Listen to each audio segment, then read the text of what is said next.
Good morning, students. Welcome to another lecture on Collins Oath Evening. So let us start.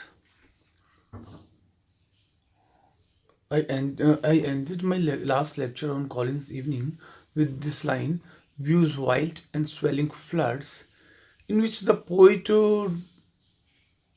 in the previous lines, or you can say stanza, the poet describes what he would like to witness if he cannot go out and had to remain inside a hut. So the same point the poet continues in this line, in these lines also. And Hamlet's Brown, yes, if the poet had to stay in a hut situated on the side of a mountain, he would look at the distant scene, distant places, wild places, and Hamlet's Brown. And from that hut, he would also see brown villages, Hamlet's small villages, and dim discovered spires, discovered, dimly visible. And from that hut, he would also see the dimly visible spires of churches. Spires मीनारें. तो spires of churches dim discovered किस लिए? Dimly visible क्यों? Because gradually it is getting dark. धीमे धीमे अंधकार होता जा रहा है, शाम हो रही है, इसलिए अंधकार पूरे वातावरण को अपने आगोश में ले रहा है, इसलिए वो सारी चीजें धीमे धीमे दिखाई, हल्की हल्की दिखाई दे रही हैं. And here's their simple wells. And at the same time, the poet also hears the sound of the bells tied to the neck of the animals which are now in their folds. वो bells जो जानवरों की गर्दन से बनी हुई घंटियां बनी हुई हैं, और वो जानवर जो अब रात शाम होते ही अपने अपने बाड़ों में बंधे हुए हैं. And marks overall the dewy fingers. And above all, he would observe the darkness of the evening. क्या? The gradual dusky veil is spreading over. The darkness of the evening is spreading over the whole scene in a gradual manner. क्या कह रहा है? And marks overall the dewy fingers. Dewy fingers, the gradual dusky veil. In these lines, the poet imagines as if evening were a maiden, and who with her with the dewy fingers, dewy wet with dew, ओस से गीली. तो कोई लड़की है, कोई नवविवाहिता है जो अपने ड्यूवी फिंगर्स से, जैसे कोई नवविवाहिता अपनी गीली उंगलियों से, द ग्रेजुअल डस्की व्हील पर्दा, जैसे कोई नवविवाहिता अपने चेहरे पर धीमे धीमे पर्दा लाती है और उसका चेहरा उस पर्दे के पीछे छुप जाता है. पोइट भी उसी तरह से कहना चाह रहा है. The poet the slow spread of the darkness of the evening. That gradual dusky wheel means the slow spread of the darkness of the evening. It appears as if evening were drawing a wheel over the whole scene in order to cover it with darkness. ऐसा लग रहा है जैसे कोई नई दुल्हन अपने चेहरे को ढकने के लिए धीमे धीमे धीमे धीमे धीमे अपने चेहरे पर अपना पर्दा ला रही हो।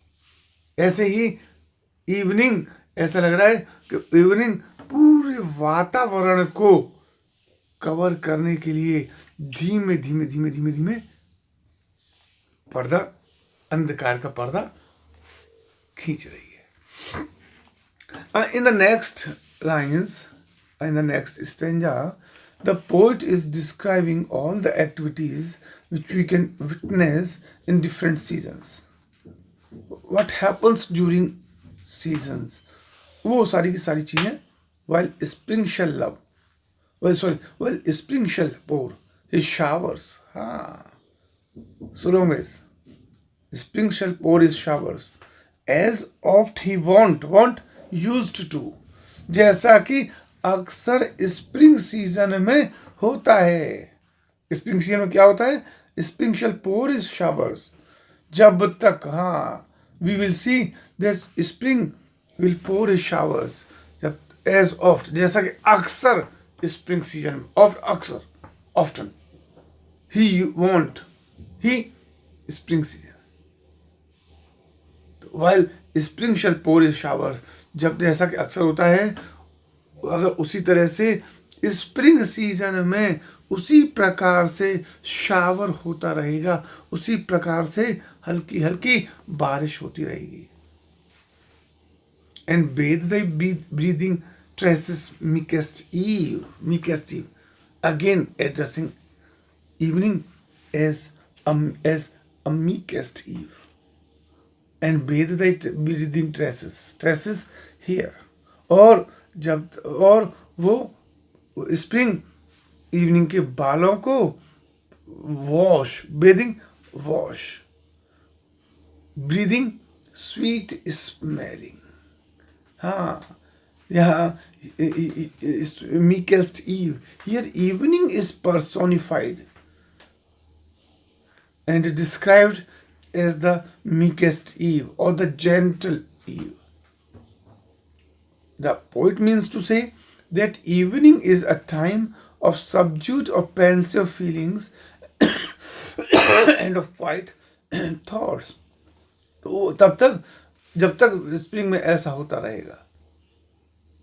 While summer loves to sport beneath the lingering light. This is the activity which we can see in summer season. Lingering, slowly fading, धीमे धीमे. देखा होगा समर सीजन में दिन बड़े होते हैं, शाम देर से आती है, लंबी होती है. तो ऐसा है, while summer loves to sport, we can see children playing in the evening in summer season. तो while so long as, इसलिए जब तक ऐसा होता रहेगा, जब तक समर सीजन में हम लोगों को, बच्चों को इस प्रकार से खेलते हुए देखेंगे. Beneath the lingering light, yes, उस slowly fading light of the sun in the summer evenings. We can see children playing during the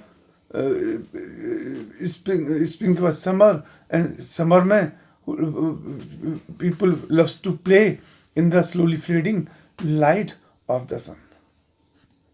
Then while shallow autumn, then comes autumn season with its yellow leaves.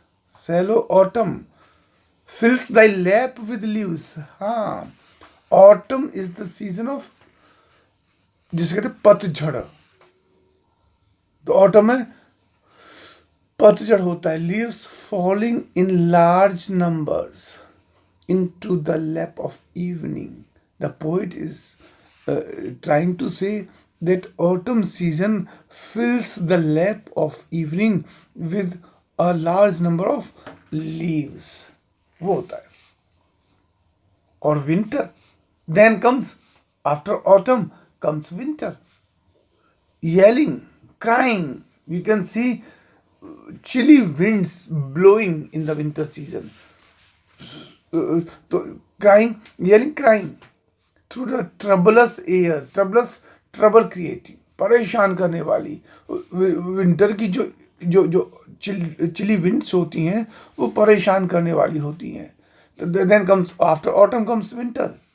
Okay, with its violent winds, with its violent yelling troublous, yelling with its violent chilly winds, storms, and its short days, frightens the shrinking train. Yes, beautiful. The poet frightens, भयभीत करना, डराना. तो winter क्या करता है? The shrinking train. Yes, shrinking, decreasing train, you can say followers. तो evening में ऐसा लग रहा है कि विंटर के डर के कारण इवनिंग जो है वो बहुत means shrinking train means the days in the evening in the days in winter season are short होते हैं. तो पोइट इमेजिन अपनी पोइटिक लैंग्वेज में इमेजिन कर रहा है फ्रेटन्स द शिंकिंग ट्रेन. ऐसा लग रहा है जैसे विंटर सीजन के डर के कारण वो दिन छोटे हो जाते हैं. एंड यूडली रेंट्स द रोज, और जो तेज तेज हवाएं चलती है. तो द रॉब्स कहते हैं ड्रेस को. यहाँ robes in these lines, rocks means leaves and branches of the trees. ऐसा. तो due to violent winds, जो leaves हैं और जो branches हैं वो टूट जाते हैं, डिस्टर्ब हो जाते हैं, फट जाते हैं, टुकड़ों में हो जाते हैं. तो पोइट इमेजिन कर रहा है जैसे कि वो उसके कारण वो विंटर के कारण हो रहा है.